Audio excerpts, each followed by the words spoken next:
يعني بعد ما قلنا اخيرا بقى حصل بينهم صلح وتحالف بعد ضرب ودب وطحن وعجن، بيرجع نوكاهوما الخاين ابن الجبانة علشان يبيع تومبيلا اخوه في التحالف ويسيبه على شفا العذاب والموت بالمنظر ده.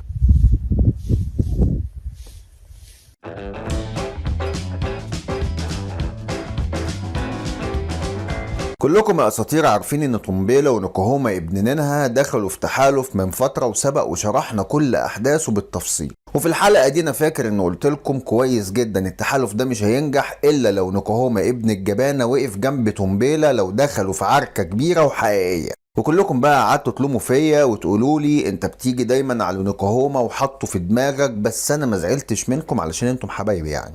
بس اهو شفتوا طلع كلامي صح في الاخر. الخبرة دي مش من فراغ يا اساطير. من اسبوع بالظبط والاسد تومبيلا مختفي وما كانش معروف هو فين، والكل قال انه بيسافر كالعادة من الغرب للشرق زي ما هو متعود يعني. لكن امبارح بس احنا عرفنا سبب الاختفاء الحقيقي لما شفنا جسم تومبيلا وهو متدشمل ومتشخرم على الاخر. عشان كده هو كان مختفي بعيد عن الانظار والوحوش لحد ما يقدر يتعافى جزئيا زي ما كل الاسود بتحب تعمل. قبل ما يظهر بقى تومبيلا بيومين بيتشاف نوكاهوما لوحده، هو مفهوش خربوش واحد حتى وزي البغل طول بعرض. والنهارده الصبح عرفنا ان تومبيلا ونوكاهوما كانوا موجودين في شرق سابي ساند عند منطقة اسدين جيجيما، والمعلمين قعدوا بقى يزقروا وينشروا ريحتهم وبولهم في المنطقة، قال يعني هيسيطروا عليها خلاص ويحكموها.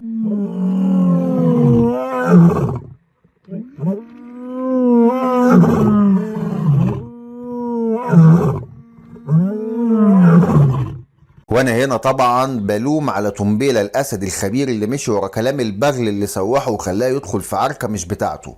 واول ما اسدين جيجيما الاخوات اللي مخلفين اشبال وعاوزين يحموهم، اول ما شموا ريحه تومبيلا ونوكاهوما وسمعوا صوت زئيرهم جريوا عليهم على طول.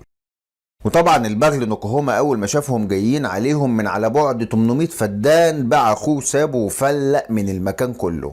وطبعا معركة 2 ضد 1 هتكون محسومة لأسدين جيجيما الإخوات بالدم، خصوصا وإن خبرتهم كبيرة في المعارك والقتال.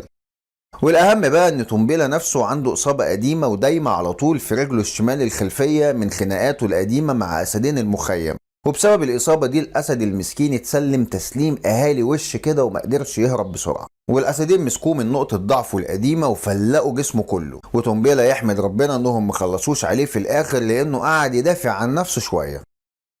دلوقتي بقى يطلع لي واحد في الكومنتات كده زي الخازوق ويقول لي ما نوكاهوما عمل الصح بانه هرب من الموت، وانهم كانوا لسه محتاجين شويه وقت علشان يتصرفوا كوحده وتحالف متماسك، واني جاي على نوكاهوما قوي. احب اقول لك بقى لا يا برسان طويل، لا يا برسان طويل. نوكاهوما ما ينفعش يبقى شريك في تحالف مع اي اسد لانه مش مستعد يلتزم باي قتال بيدخل فيه شركائه، واول حاجه بيفكر فيها على طول وبتيجي في دماغه هي الهروب وانه يحط ديله بين رجليه وينفذ بعمره.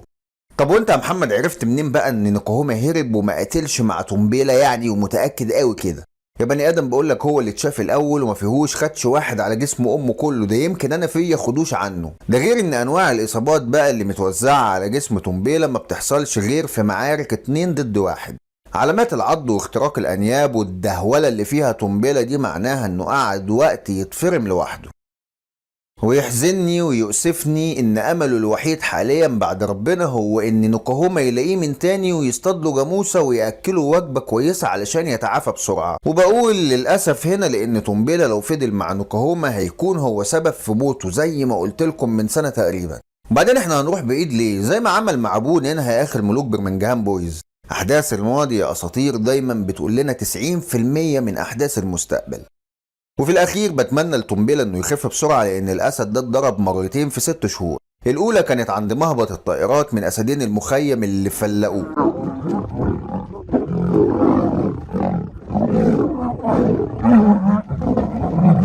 والتانية هي من اسدين جيجيما دلوقتي. ولو قدر انه يتعافى ويخف اتمنى انه يهرب بعمره ويبعد عن الفقر ويرجع للغرب تاني ويعيش اسد رحال وحيد زي ما كان، لان الاسد ده قوي جدا وقصته جميله وكلها مواقف مؤثره بتبين قد ايه هو كان مرعب ويخوف. ولو حابين اننا نقولها ونحكيها بالتفصيل في فيديو تاني اكتبوا لنا في التعليقات لانه فعلا من اساطير الاسود.